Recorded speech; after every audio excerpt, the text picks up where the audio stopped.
உசிலம்பட்டியில இருக்கிற முத்துராமலிங்க தேவர் என்ற தாத்தா பேர் இருக்கிற கல்லூரி, கமுதியில இருக்கிற முத்துராமலிங்க தேவர் இருக்கிற தேவர் கல்லூரி, திருநெல்வேலியில் இருக்கிற முத்துராமலிங்க தேவர் இருக்கிற தேவர் பேரில் இருக்கிற தாத்தா பேர் இருக்கிற கல்லூரி, இந்த 3 கல்லூரியும் கட்டுவதற்கு நன்கொடை கொடுத்த மகன் நம்முடைய அண்ணன் பழனிபாபா என்பதை தமிழ் சமூக மக்கள் மறந்துவிடக்கூடாது.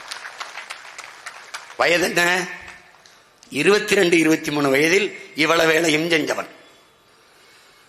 இந்த சமூகத்திற்காக போராடி போராடி எல்லா தலைவர்களையும் நம்பி நம்பி நின்று ஏமாற்றப்பட்ட மகனும் அவன்தான், என்னை போல. கடைசியாக வழியில்லை, நாமே ஒரு அரசியல் இயக்கமாக மாற வேண்டும் என்று வரும்போது கொல்லப்பட்டான். சரியாக 45 வயது. இந்த மக்களுக்காக போராடி உயிரையே கொடுத்தவனை விட ஐயா ஈவேரா இஸ்லாமிய பெருமக்களுக்கு பாடுபட்டாரா?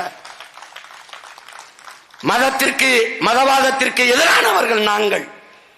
அதே மதவாதத்திற்காக போராடி உயிரையே கொடுத்த ஒருவன் இருக்கிறான், ஒரு புனித போராளி. அவனுக்கு ஒரு பூ கூட போடாதது ஏன்? இந்த திராவிட திருவாளர்கள் ஏன்? ஐயா பெரியாரையும் அண்ணல் அம்பேத்கரையும் ஏற்காதவனை நீ ஏற்காதே என்று சொல்லிவிட்டார் அண்ணன் பழனிபாபா என்று. நாங்களும் இதை பேசித்திருந்த பிள்ளைகள் தான். ஆனால் நாங்கள் இப்போது படித்திருக்கிறது எல்லாம் எங்க அண்ணன் அன்னைக்கு படித்திருந்தால் தீ வச்சு கொளுத்திருப்பான் எல்லாவற்றையும்.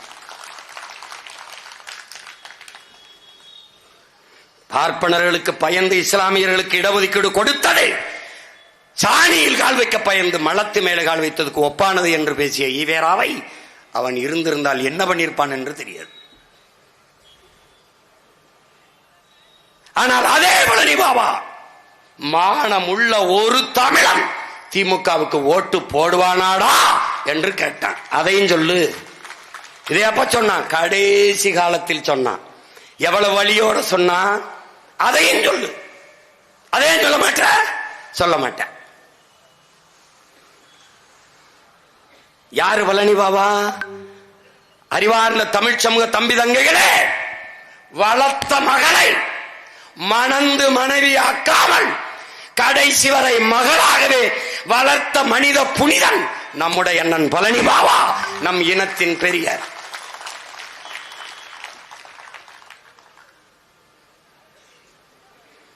தான் இஸ்லாம், வளர்த்த மகள் புனிதா இந்து.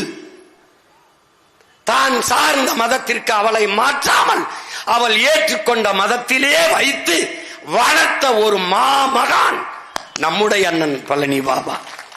அதனால் அவன் தமிழ் பேரினத்தின் பெரியார்.